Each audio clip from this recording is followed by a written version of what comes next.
Now for the really satisfying part, stuffing. Take your polyfill and gently push it into the body, a little at a time. You want it to feel nicely firm and rounded, not too squishy, not too tight. Give it a gentle squeeze as you go to check the shape. Your little cat is really starting to come to life now. Once you're happy with the shape, it's time to close up the bottom opening. Thread that long tail onto your needle. Weave the needle through the edge stitches all the way around the opening, then pull gently to gather them together.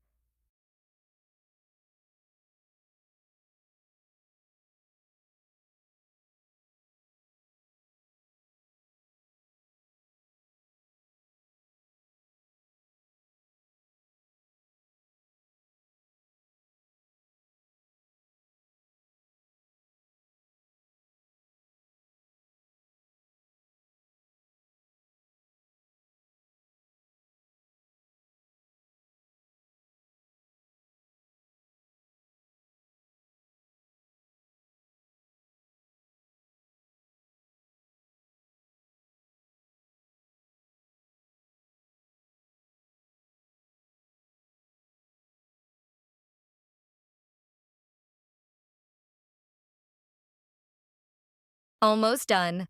Take your needle and weave the remaining yarn tail in and out through a few stitches on the bottom of the body. This hides it neatly and stops it from unraveling over time. Once it feels secure, snip off the excess as close to the fabric as you can. And that's it.